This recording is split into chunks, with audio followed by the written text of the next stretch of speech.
Alright guys, welcome back to another episode Up and Running. Thanks for watching. Alright, let's get back to work on the 71 Chevy pickup. I hope you enjoy it.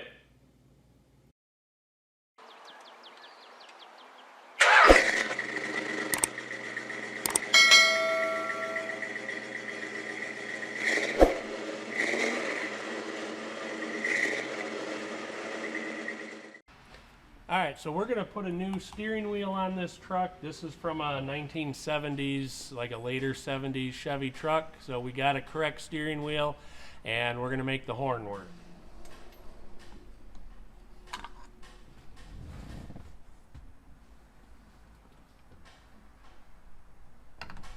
Yeah.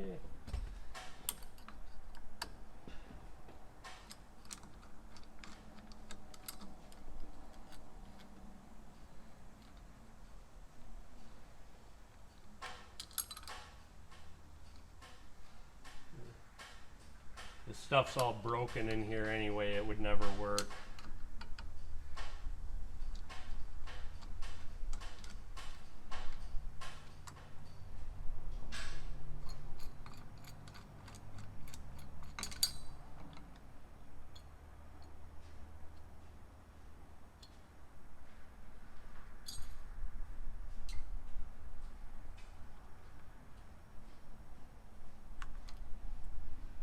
Yeah, it looks like all the stuff was in here, but it's falling apart. It's plastic. It's just all crumbling in here.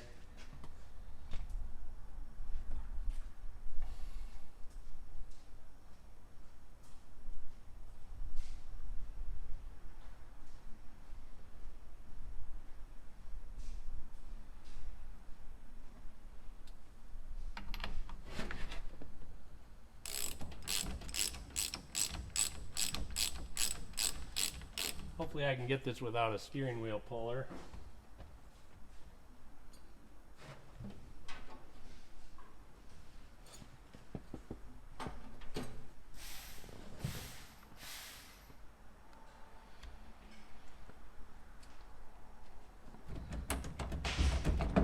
We got it. A lot of times if you just wiggle it and pull, I always leave the nut on so it doesn't hit you in the face.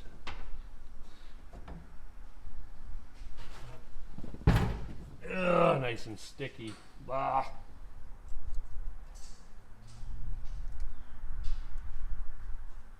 Alright, there's a little spring. Alright, the canceling function works on there, so we're good there. So I just need to get the new steering wheel and put that on. Alright, so I'm just going to clean up this contact a little bit.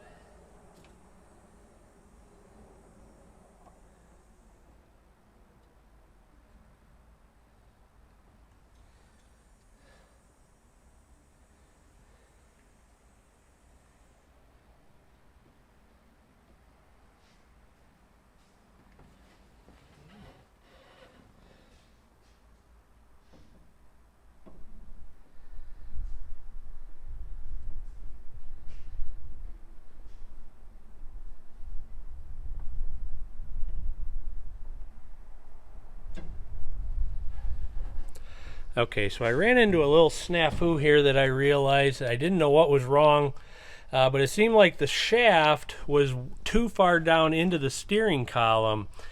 And so what I finally determined is that if I went under the hood here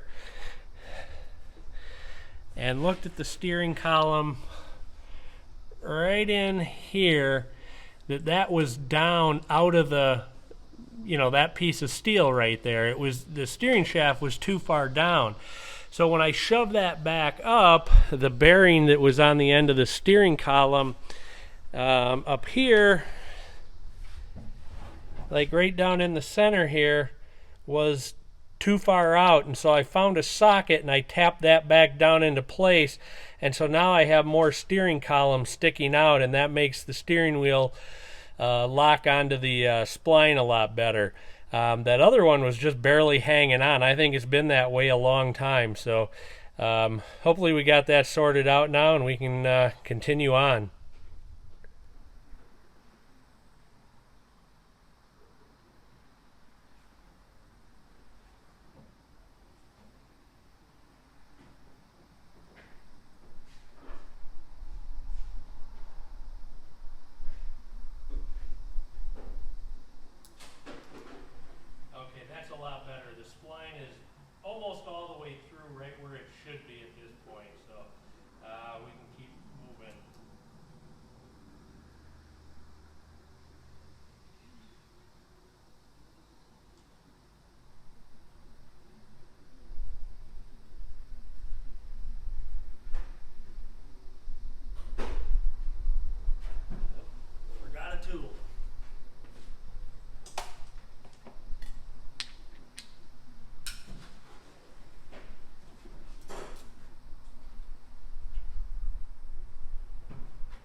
All right, so I got this all put back together, and that's what it looks like.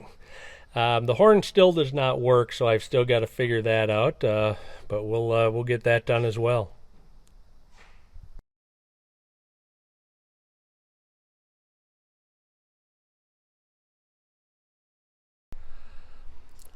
So something I told the viewer that I would talk about sometime, and now's as good a time as any, is talk about the complete brake system. You know, with older cars, we're always doing brakes, so I figured I'd start at the brake pedal and go from there. So let's take a look. Hopefully I can get the camera up under the dash real well. All right, so obviously that's the brake pedal, but you a lot of times probably don't see where it goes. So let me figure out how to get the light up there. So there you can kind of see. I'm gonna try to hold the light and push the brake pedal. So I think you maybe can see all that stuff moving. But basically it just goes up to a linkage, and it goes up to a rod that goes through the firewall and out into the brake booster. So this car has power brakes, and we'll take a look at that. This switch right here, if you can see it right here, that is the brake light switch for the car. So when you push that pedal, that switch goes out, a contact is made, and it turns your brake lights on. So that's how your brake lights go on and off. All right, so let's go out under the hood and see where that pedal goes. So it goes into the thing that my light is on right there is the brake booster. That's how you tell if a car's got power brakes or not. If it doesn't have that, and the master cylinder, which is that piece right there, this piece is just bolted straight to the firewall, then you've got manual brakes. So that rod goes into here, through here, into the back end of the master cylinder. Whoop, caught the camera. And there's a plunger back down in through here that creates pressure for your front and rear brake lines. A lot of times these are the rears, these are the fronts, but it can vary a little bit. So there's two independent reservoirs in there, and let me get a wrench and I'll pop that cap off so you can see what that looks like. You don't want to get brake fluid on your paint. It will eat your paint up, so I'm going to be very careful here. But those are the two reservoirs that are in there. So mine are both full, so I'm in good shape here. I don't need to add anything. And let's put the lid back on.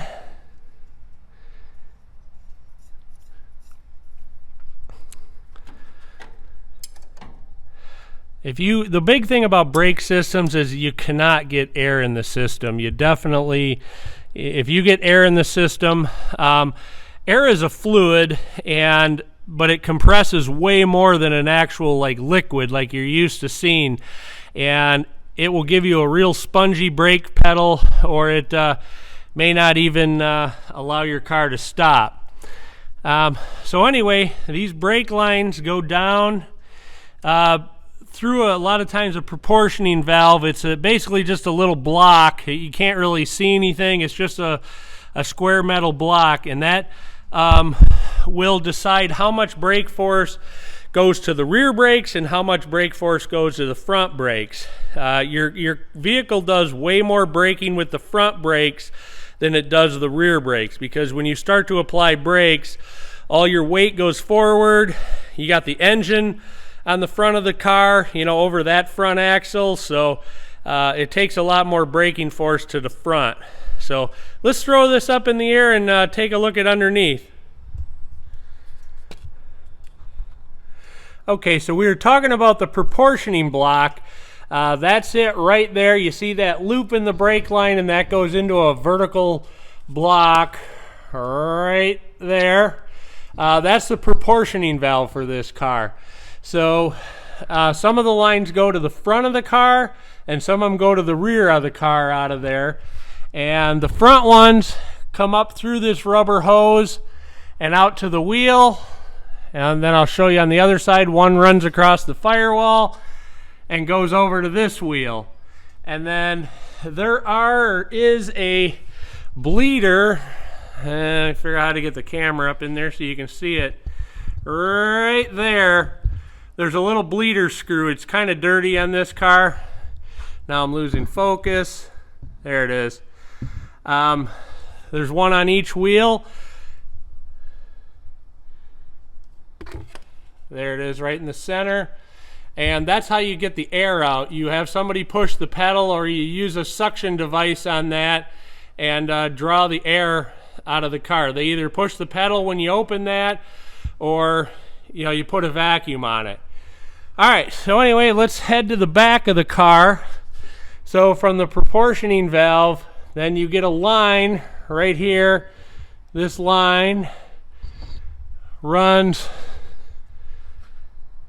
all the way down the side of the car.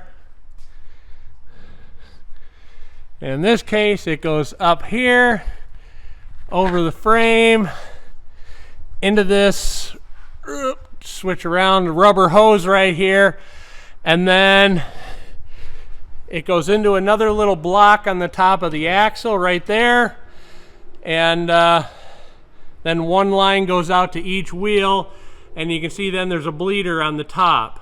Let's follow it out to the other side,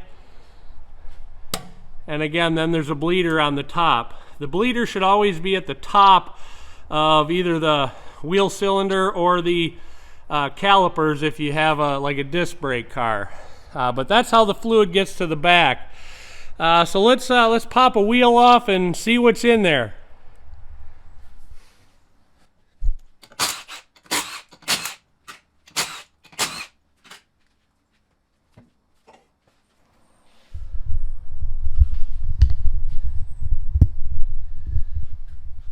So this right here is the brake drum. That's actually what does the braking on a drum brake setup.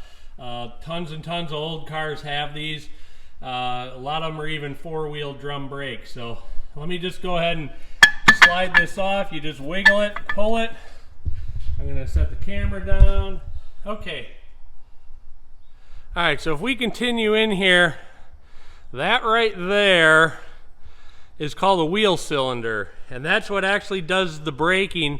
If you look real close, there's a plunger coming out of each side of it, and when you step on the brake, that is pushed out.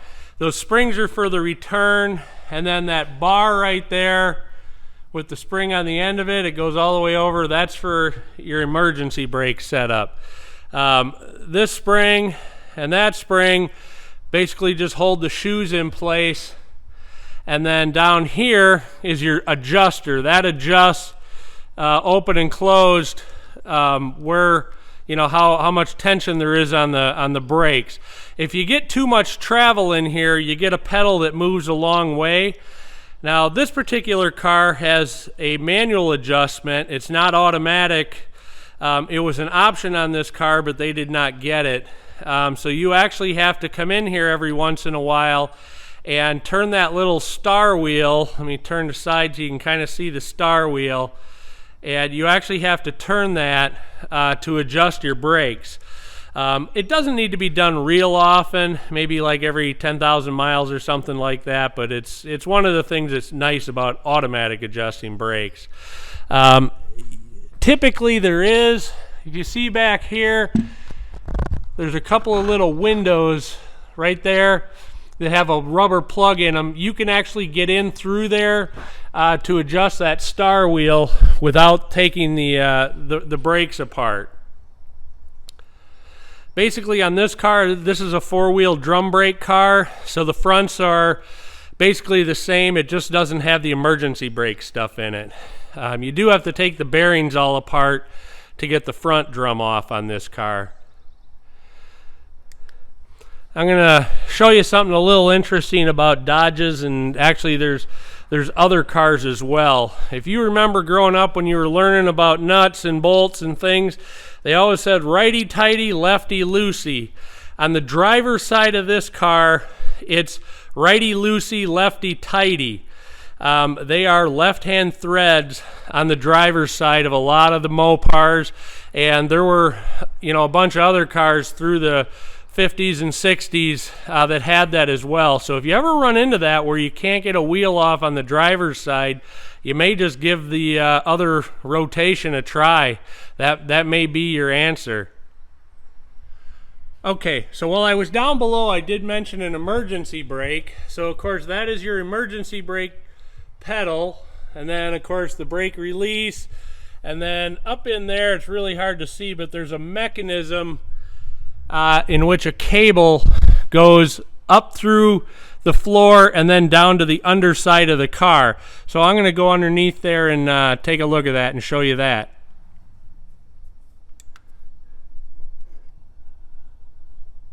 Okay, so right here you can see the emergency brake cable comes through the floor, it goes down, and then runs out to here,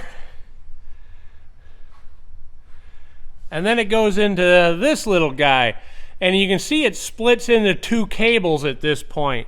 One cable goes to the driver's side wheel, the other cable goes up here and over to the passenger side wheel. I'm trying to get the light so you guys can see it. And so when you step on the brake, you pull on this right here, it pulls both of those other cables out evenly, and there's a pivoting mechanism inside the drum that applies the brakes. And so there's a ratcheting mechanism up on the actual pedal itself that will hold that cable tight and thus hold the shoes out in the drums to hold the emergency brake on. So it's a pretty simple setup, but that's how that works. I just noticed there's still a factory marking on the pumpkin of this thing. Well, it is a low mile car. Anyway, let's take a look at some of the tools that are used in brakes. All right, so one of my viewers asked about specialty tools. There's really not much in older cars. This is a brake pliers. It's got a little hook on it. On the other end, it's got that little guy to help take the springs off that hold the shoes in place. It's got this on that end that kind of helps attach springs. But really, you don't have to have this. You can do everything here with just a regular set of pliers or a vice grip or something like that. I also mentioned at one point tightening that star wheel. This is an adjuster tool, and if you pop that little plastic cover off or rubber cover off, you can reach through there and use this to adjust that star wheel. Again, it's something you don't have to have this. It sometimes makes it more convenient. Sometimes you can use a screwdriver. Sometimes, anything that'll go in there, that'll reach in there and grab that star wheel is all you need. This does come in handy. This is a line wrench, and if you notice, the ends look quite a bit different from a regular open-end wrench on here. They help grab the nut that's over the line a lot better and to get a lot, more grip on it, because a lot of times those nuts are really stuck. And if you use just a regular open-end wrench, they'll round off a lot. Again, you don't have to have these, but these definitely do help. Of all these tools, I use this one the most. So that's really all the specialty tools. For the most part, it's just regular old, around-the-house type tools, and you can pretty much do your brakes. One other thing on disc brakes is if you have a big pair of pliers, you think I'd know what drawer they're in, something like this, that could definitely help you out as far as pushing pistons back in the disc brakes. There are also, let me grab one out of here. These right here are also used it's a specialty tool for pushing back pistons, but you don't have to have that. But anyway, that's really it. It's not that complicated. You're definitely going to get dirty doing it though. So something that's a must-have if you're going to have a older vehicle for long term, and that's a service manual for that car. And I use this thing all the time. It's a big thick book. It got wet once, but I mean it is just full of a vast amount of information on these cars. I mean it'll help you with anything in here. So that's definitely a must-have if you're going to have an older car for a long time. All right, guys, that's going to wrap it up for another episode Up and Running. Thanks for watching. Hey, if you liked the video, click on the like button down below. It helps me out. Don't forget to hit the subscribe button and ring the bell right next to it for the notifications. Thanks for watching.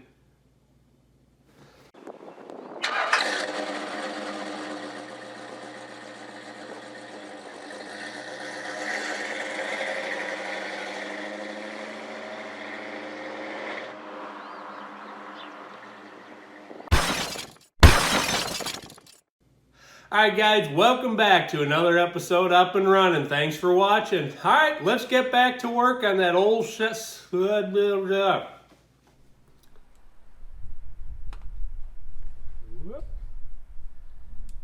to lose that. Whoop. Ooh, that flew out. There it is. Alright. That kind of came out of there quick. Okay, so we also talked about an emergency brake, and of course, and the phone rings on a Saturday. Hold on.